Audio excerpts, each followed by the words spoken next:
Welcome to Chasing the Past. I think this is number 7, 8 maybe. Either way, it's the fun one. We're going to do the Speculation Sunday.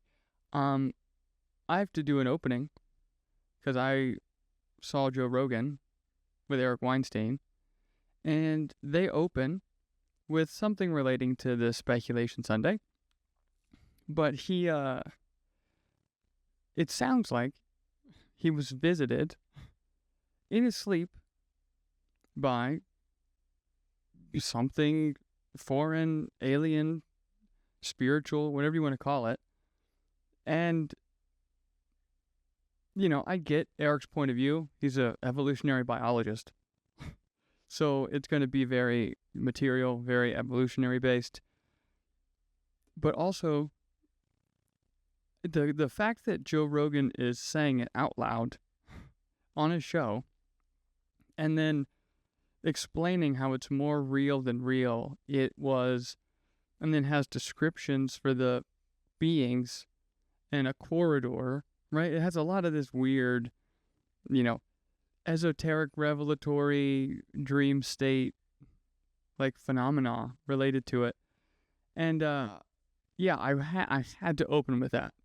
So the thing that I wanted to talk about, the topic for today, for this Speculation Sunday, again, I do have a couple notes, but it's something that I've been kind of wrestling with that kind of intertwines with a fun idea, and I wouldn't call it, ancient astronauts, or I wouldn't call it that. It's just the idea of deities and other godlike figures in the ancient Mediterranean specifically, and in their religious doctrine, and then the civilizations that grow from them.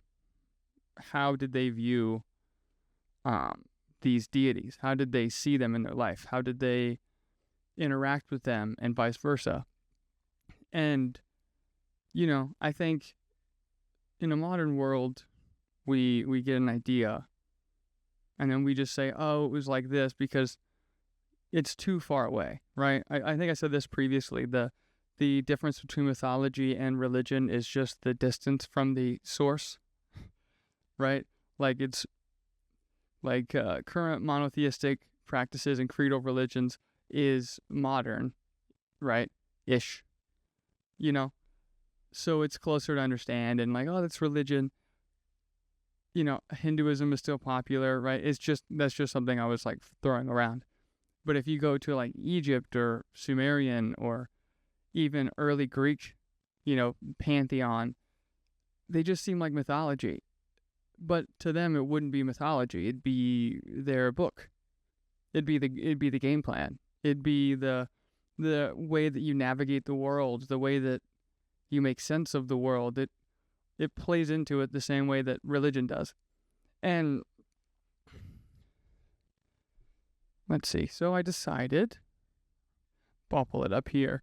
And so the thing that I do know is, in order to do the things they did in the ancient past, and we can relate this because we're relatively the same, right? If you want to look at it from the Eric Weinstein biology evolutionary process, that those people are the exact same that we are. Maybe less, technological, maybe less educated on higher forms of, let's say, mathematics or, the biological sciences, and more rooted in this religious idea of these gods and divine figures being active in humanity, right? That was like a way of life. That was the understanding. And so to them, these gods were like real entities. They controlled like natural phenomenon, and they shaped historical, bloodlines even, right? Like ruling figures are tied to figures from these pantheons, and that's how we trace the line, the lineage. And, these type of, I wouldn't even call them rituals, but they would technically be rituals, but these practices would then influence everyday people's lives. So it was everywhere. It was the way it is. And so, monotheism taking hold is a new phenomenon. I even think, I forget exactly who it is, but they mentioned that it was more henotheistic during a time of monotheism. So henotheistic is like there's a bunch of gods, but you pick one, and that's the one you do. Monotheism is there's only one, right? And then polytheism is like there's an abundance of them and infinite everywhere, right? And so I wanted to give you the timeline and then bring up some really cool informational points. And then we'll get to the speculation Sunday fun. Savvy? That was I almost said Jack Black. Not Jack Black. Anyway, Pirates of the Caribbean. Thank you, Captain Jack. Booyah. We're on course. We're ready for this. Totally fine.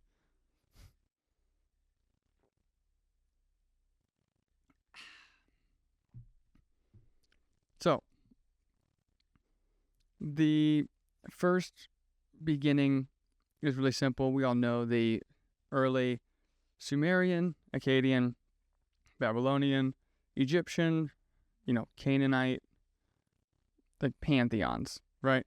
Those would be the polytheistic, normal, and then, Egypt specifically that I mentioned is like the pharaoh is a divine, it's a divine right. It's a being that can be connected to this divine link, which is why they deserve kingship, right? So that's where you get those coming into play, 3200 BCE, and then forward you get, more of these writings, and then the whole idea that I'm going with is like the idea of a bunch, and then it gets narrowed down to the monotheistic model that we have now.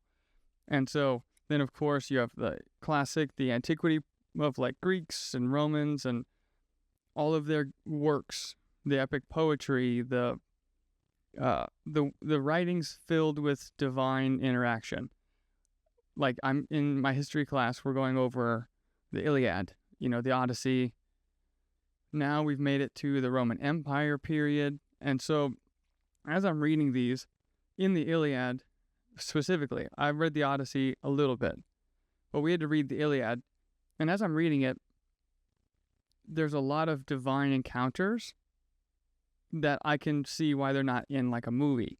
Like there's one point where Agamemnon and Achilles, they're right in the beginning, and Achilles is so angry, rageful, he goes to grab his knife. And as he goes to grab his knife, right? I'm pretty sure it's Aphrodite. I think that's wrong. I don't know. I want to say Aphrodite, but one of the goddesses reaches almost like through like a portal into, like if a hand just showed up right next to my face and came out of nowhere and then like touched me, right? So this hand grabs his hand on the wrist and stops him from using his knife, right? Like there's divine encounters in these poems. The natural phenomenon of the world, the winds, right, have to be settled down. So you make an offering to, Poseidon, right? These are ways of seeing them, and they're very natural. It's just a part of life. You never know when it's going to be there, how it's going to show up, but it does. So it's this spiritual essence of this greater thing coming into your daily life in the material, right? They don't exist in the material, but they can influence and work in it, right? And so you can do, during this antiquity period, you can do the ritual, you can, sacrifice the animal, you can do the right burial rites, and you normally had, a figure, like an oracle, or how would I put this? You'd have someone who would be the voice of the divine guidance on major decisions. So you go from, this divine king, and then king down to oracle, and then, the oracle I just imagined the 300 scene where it's the lady in the white just like moving, just like moving about. But then they're the ones who give you the guidance and the insight to do major decisions, military campaigns, anything related to, if you're a common person, you're like, hey, I can't make this decision. What would please the gods? And then you go and you go to see the oracle. And then you get, the later periods, and then I put, the philosophical movement shows up, right? And so it's kind of a shift to the model, because then you have like Epicureanism, I think after that, like Stoicism, right? They then offer the alternative view, right, which kind of is more involved around the person. You can control kind of the material in your own life, and it's very practical. You can apply them to everyday circumstances. We don't need to have these divine interventions from these gods anymore. And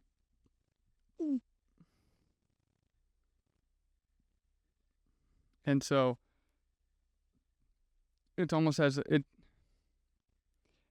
it's almost a rejection of divine intervention, right? So it's the moving away from spirit, moving away from the supernatural, moving away from the activity of God's in your life and mine and everybody else's, the divine kingship. All those things start to go away with this philosophical shift in thinking. And then instead of having a medium, right, it's an individual, like, it's you, right? You can appeal to the gods directly for help, right?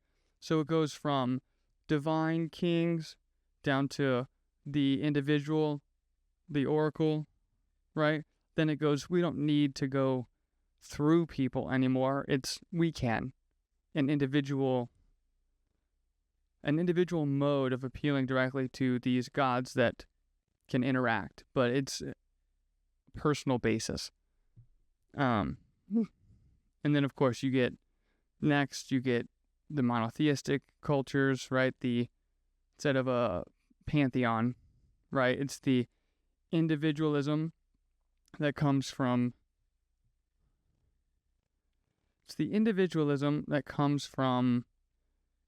a person now, and how in Stoicism and these you can ask them for help. And with the rise of monotheism, that same single personal figure is now a single omnipresent God who has the same framework for intervention, and it's different from the polytheistic model. And so through the belief and the idea that you can appeal to God directly, this single one omnipresent God, it means that it's tied to faith now, right? So you can I wrote this all out kind of as a demonstration or a walkthrough through this history, and then how it kind of has dwindled down to a complexity, right? Like a higher model of complex deity worship and specific behaviors and natural phenomenon that made its way down to a single form and a single thing that you as an individual, a single person, can interact with. And so it was just kind of a cool walkthrough. So I wanted you guys to know that. So something else I found very interesting is it's a huge gap. Like, we have like certain times in history where there are periods like, for about 2,000 years, this was it, right? You have the Bronze Age, the Iron Age, you have these like periods of time. And then all I saw was one of these notes said that the Paleolithic and Mesolithic eras of early humans, we have evidence in early civilizations that are doing complex rituals, right? And I know the oldest one so far is the Göbekli Tepe, right? There are some older ones, they say, but again, it's not like this mainstream coverage idea. Pushing that aside, right?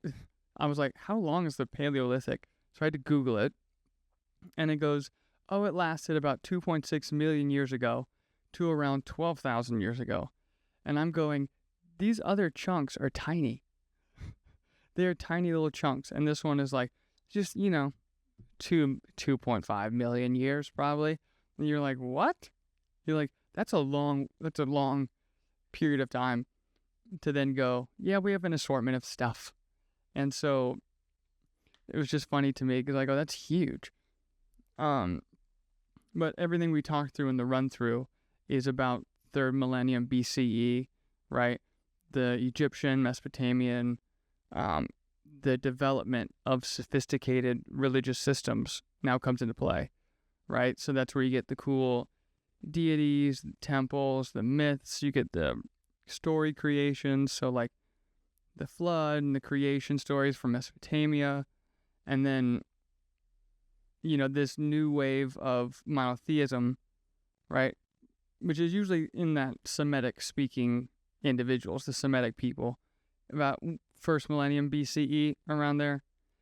And then you get Christianity, Islam after that, right? And it gets more recent. And so the period of time where those began to kind of spread from the complex religious landscapes of Roman and Greek history, right? 4th century CE, Christianity begins to spread due to this Hellenistic Roman period of collection, right? And so the thing that we want to speculate on, how do I not sound so like woo woo yay yay, is like exploring the role of active deities in these original Mediterranean religions, right? Did it happen? Did they believe it? What did they believe? Are the gods of the past material? Are they spiritual? Both, right? We're going to kind of walk through this fun little thing. And I started also with the Joe Rogan piece because, at least from my upbringing and the lens that I see some of these things, dreams play a huge role, right? Both in, the Mediterranean landscape and also just Christianity in general, or early Jewish history of like the Old Testament writings. There's like dreams are a big deal. And they thought of it as a big deal. Like I remember the Pharaoh's dream getting interpreted from the Bible. And like, oh, no one could do this. And it was like, oh, you can? Well, you're special. So it was like this very, like dreams were an important piece of this divine element. And then we just kind of like forget about it. And we're like, oh, dreams are dreams.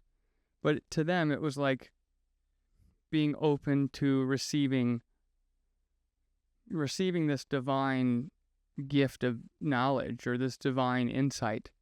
And if you could interpret that, well, my goodness, you're part of the divine. You can interpret it.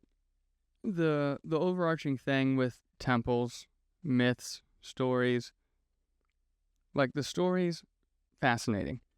But the fact that because of stories, and we went over this in Peru too, the idea that even a story itself can give credence to an archaeological finding, like the city under Lake Titicaca, from a story. So, yes, stories are important, but I really wanted to get into how they understood these real-world encounters from these divine entities in their life. So, let's go with the physical, and then we're going to go into the spiritual and then combine them both. Cool? Yes, we're ready. All right, perfect. Thank you, guys. You're very responsive. So the gods were generally considered to have a physical presence, often depicted in human or human-animal hybrid forms. And so I remember seeing this in the Thor movie too, the Love and Thunder. Thank you. So there's a thing in Greek mythology where to show this unique quality,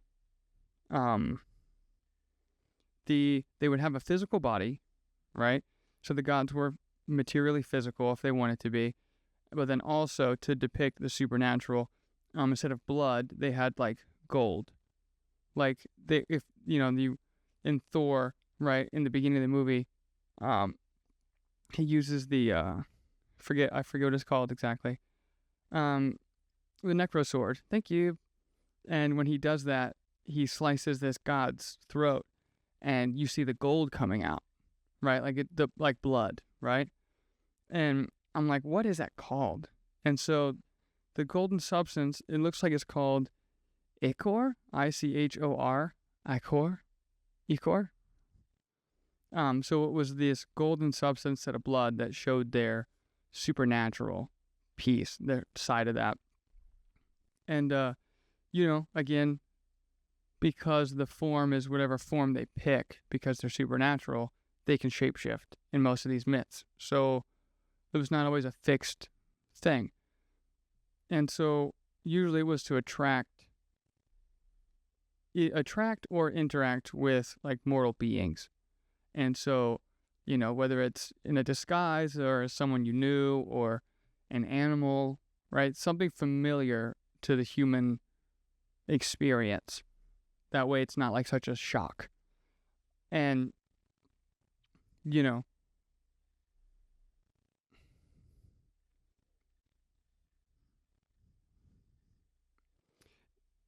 kind of gives, credence to scratch. So this shapeshift ability, right, led the belief of real world encounter. So it wasn't like a passive. It wasn't like if you're looking enough, like you're gonna find it. Like it's very subtle. Like it's not very obvious. It's obvious. It is right there. And sometimes it's so obvious it's like right under your nose. Perhaps in disguise, right? So it's more of an active role. And so when we get, like I put the Epicureans, for example, they held a completely different view. So when you get to this philosophical period, they were like, I don't think so.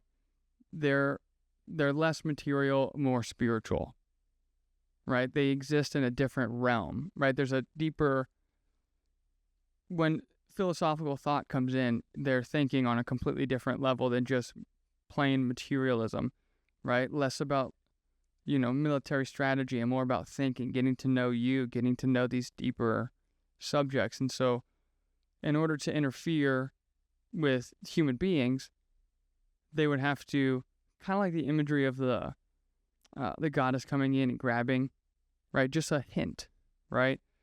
To them, Epicureans, that's like another realm of existence interacting in our realm, our material world. So these supernatural phenomenon occur, and so that's where they would reside, is kind of the new source of thinking. Let's see.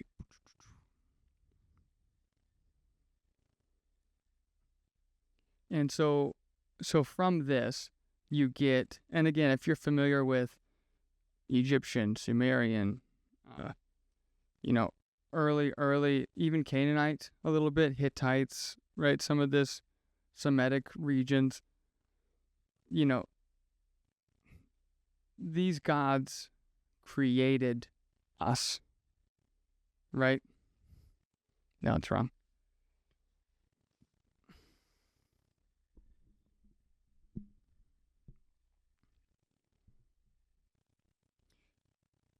So from this early period, the Mediterranean period that we're talking about, the gods themselves are the ones that interact with us.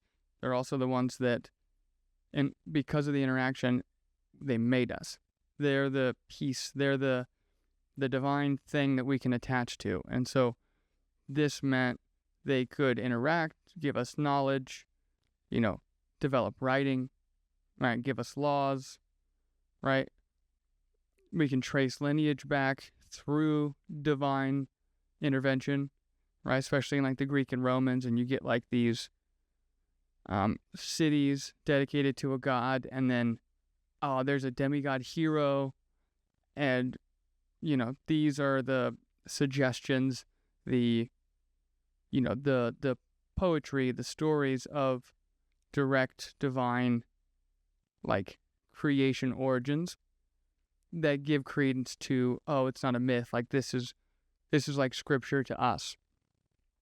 And the thing that we always forget is that even in the Mediterranean world, these were a dominant view, right?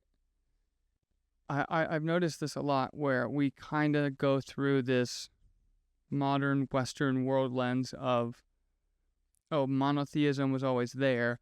It's just this polytheism and all this paganism and all this stuff. It was just around, right? It wasn't super big. And I go, whoa, hold on. That was the norm, right? This new monotheistic movement, that was not the norm. The norm is these gods are active. They have specific qualities. They have big emotions. They are very, sometimes when I was reading, the Iliad and the Odyssey and some of these in history class, it was like, they're very temperamental. Like they're like human beings, but these emotions are God swings on the pendulum of emotion. These gods have big, big emotions. And, that was the dominant view for a long period of time. But we just assume that it isn't, because that's not how we see it now. But that was the view. That was the conclusion. And in most cases, you could make the claim that that's the basis for human civilization in the world itself. And so that's that base level period of time.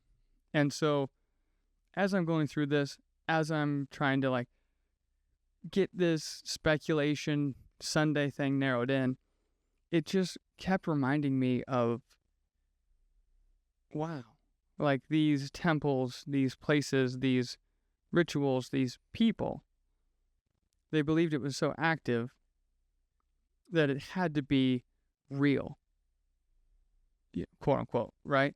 I have no idea.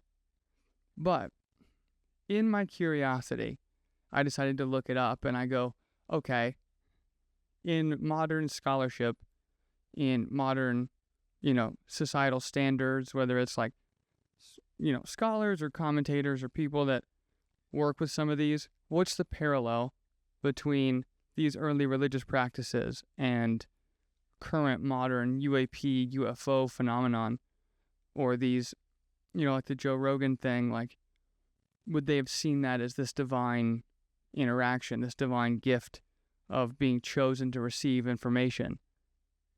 And the conclusion was definitely a shock to me.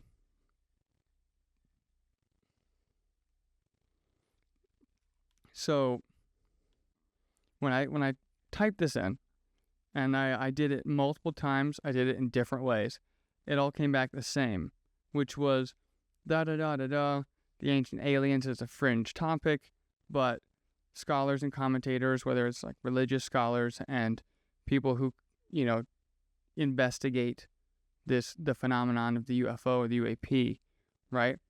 Together, Diana Pasulka is a good one. There are striking parallels between ancient Mediterranean religions and their encounters with divine or supernatural entities, and the modern UFO encounters or experiences by, abductees, by people who have, see a UFO, right? These revelations come, and it's very similar, even just on the textual scholarship of their religious practice. There are parallels throughout the whole thing. And so I went through, and I went through, and I probably look like a madman doing this, but I was like, whoa, holy, I'm just so excited. When I find something new and I'm like, I stumbled upon it, I'm so excited. But, so everyone, of course, knows the Ezekiel type wheels within wheels, glowing objects, chariots in the sky, essentially. And, remember that a key part of this, ancient Mesopotamian context and source material would be like an early Judeo-Christian type tradition. And, that's probably the most predominant one, I would say. But something else I don't think you knew, at least I didn't, was that we were studying Alexander the Great in class. And, we're going over everything from the history to what it looks like to conquer an area, how you hold an area to like build, build the empire. And the historical chronicles from the campaigns of Alexander the Great also reportedly mention constant glowing orbs appearing over his army as signs. And I go, holy crap. Like, this has been happening a long time. Like, I have never heard that in my life. And I'm just losing it. Like, could you imagine, like, a young Alexander in the army, and, they're like, what is this? They're like, the sun essentially is following us. Like, it's a good sign. Like, keep going. And so both ancient religious narratives and modern UFO reports, right, involve encounters with powerful non-human entities. And in the ancient world, this would be your gods, angels, demons, spirits, right? These shining, glowing, associated divine power. Not like power, but it would be a divine power mixed with revelation. And so these would culminate to being something above humanity, something ununderstandable, not something that cannot be understood simply as this or that, right? It's more complex. And so we're just going to call them above us. They're going to be supernatural. And then in the modern sense, right, entities with the same qualities, right, now in this modern lens are aliens, extraterrestrials, interdimensional beings, right, with a various range of descriptions. And some of them even are human-like, or they have human-like interaction, right? They're closely related to acting like us or communicating like us, but it's still, foreign. And that sounds a lot like, the Greek and Roman pantheon, right? They're human-like, they have human emotions, they have, strong feelings, they have strong needs to help out humanity in a way that humans don't understand. And as soon as I put those together, I go, holy crap. I just started to like lose it, and I go, maybe the inspiration to build such great things and build humanity as a civilization comes from these. And so maybe it's happening all the time. Maybe it's happening at certain periods of time. But due to all those things happening, right, we've built something for ourselves, for humanity. And it gives like an entirely new lens to just see them from like little green or gray dudes in a spaceship to maybe human-like beings that do things that are beyond our comprehension, but they do come to us. They do help us. They do offer us things, and maybe we're missing a piece of the pie from the ancient past to then work into, this less materialistic world, and maybe go back into something from, ancient times, and maybe go back and realize, I really have no idea where I'm going with this, other than maybe there's something important from the past that we're missing, that maybe this is just common, and it's just been so long that it's just myth to us. And then now in this modern lens of, the phenomenon being, in Congress and being around, it's, oh, that's new. Maybe it isn't. Maybe what they're describing is things that have happened for ages upon ages, and we're just getting caught up. Like, we're just finding it out again. Yep. But, and again, I think I've pretty much already said this, but, both types of these ancient and modern perspectives have experiences that involve these communications of profound knowledge, or they shift a new worldview completely. And that seems to be what the phenomenon does. It opens up a new world through the, oh, I saw this and blah blah blah. It was in passing. Well, in that passing, it offers new insights to a completely new world that just got even bigger, and an infinite cosmic world already. And in antiquity, this is a divine revelation, a new experience, something beyond humanity that changes the way that you see things. And they took it as such, and they framed it as, a gift, or something to, be aware of, and not, push under the rug and, take it seriously. And it seems like we're just now coming to terms with it being serious again.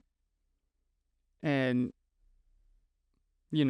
instead of being divine, right now we're kind of framing it in still a material worldview almost, where it's now just advancedly scientific. It's still not spiritual, or it's still not, I can't really say that's true either, because many of these accounts do mention things that would be spiritual, but they still interpret them through an advanced scientific lens, if that makes sense. Like, whether it's the clothes or the craft, right? They have what they have consciousness, but it's just not understandable to us.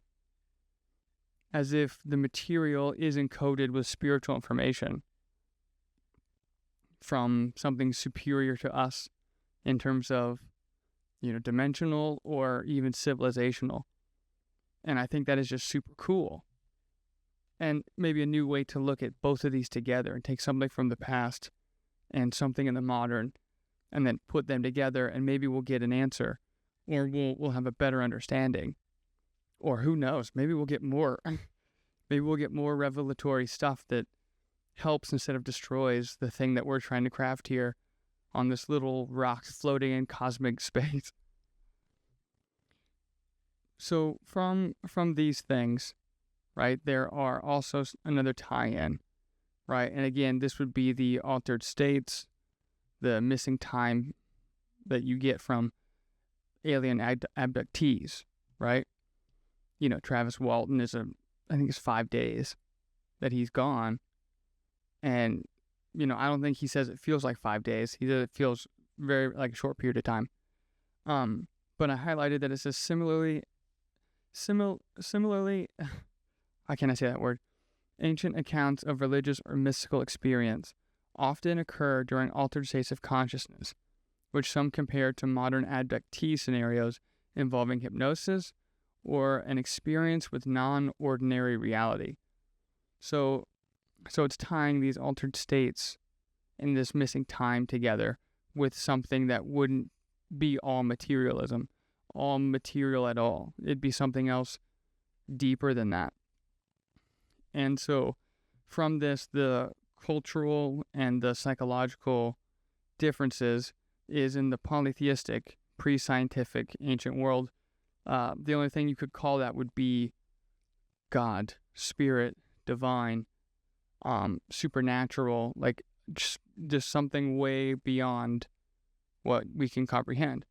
But then you get kind of like in this Roswell period and some of these new like post-World War II science fiction-y type modern era interpretation, you get alien extraterrestrial as the framework. and then those become dominant. But they're on both sides of this scale. They're not so simply explained. In fact, most of them are unexplainable, including such profound experiences like an abductee or messages through to the mind without communicating. And so, from the perspective of like a psychological or a scholarship perspective, I put these parallels suggest that the phenomenon, regardless of their objective reality, may stem from a very common underlying human psychological or neurological source. They might represent a trickster element that manifests itself in forms based on this prevailing cultural idea. So it might just be around, has always been around. But the stories that we have are changing because culture's changing, we're changing, society is changing and building something. And so this element of the phenomenon is having to build a new framework every single time to cut through the new culture coming up. So it reminds me a lot of the perspective earlier where, the gods almost come down in disguise or to show themselves as something understandable to human beings at that time, which is what's happening now. And so, to me, you don't have to go super ancient alien with it 24/7, right?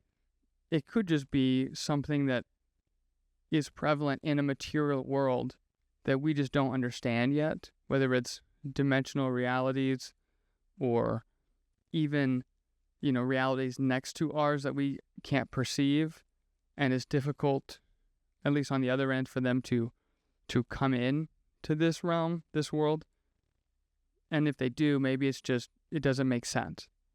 And so that's why you get these similar narrative structures, but it's just maybe a part of this NHI, this thing that's around that we don't have access to, that can even cut through Joe Rogan in a dream and then him waking up at 3 a.m., right? It's saying something. There's an emotional component. There's a communication aspect to the whole thing. And,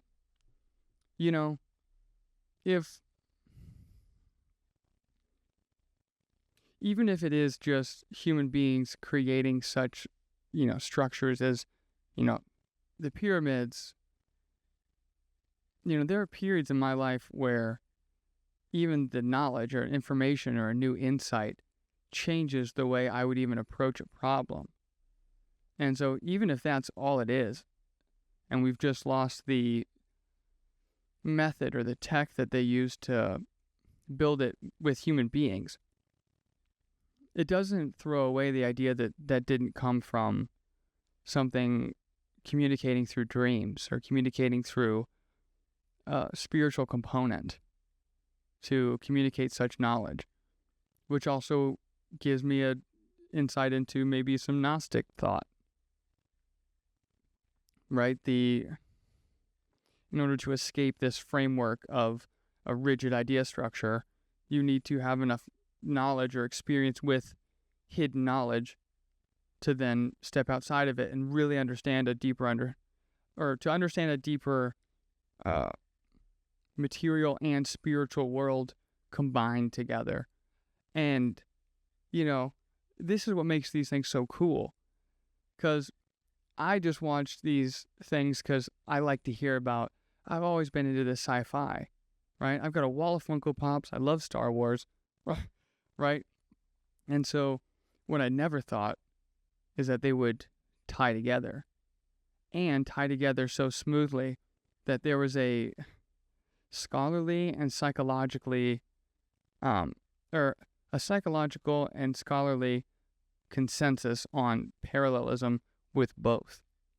And it just was like, this was a really fun, speculation to walk down. And I think it'd be fun to maybe do some where we go through a pantheon, and we go through some of the history with the Sumerian pantheon or the Greek and Roman pantheon, or early, deities of like Canaanites, and see if we can culminate some of this data.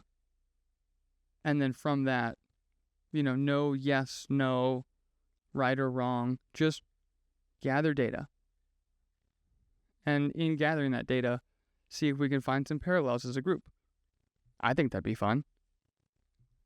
If you think it'd be fun, go ahead and comment down below.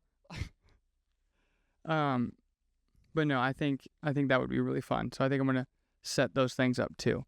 By request, Nag Hammadi is coming up, so I'm working on that now, getting all the history for that, getting some resources, and then hopefully sharing some. Hopefully, yeah, that'll be Wednesday, and then maybe on Sunday we can have another little, Sunday walk through this phenomenon and ancient Mediterranean.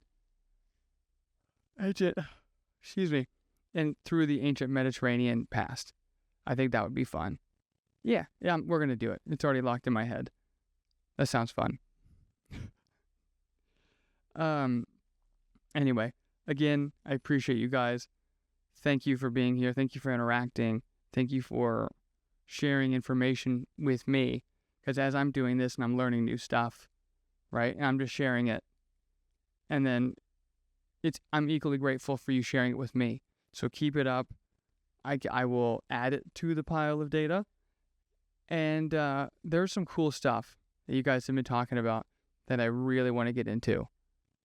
So stay tuned. It's coming up, and I hope you guys are having fun, because god dang, I am. All right, guys. Bye-bye.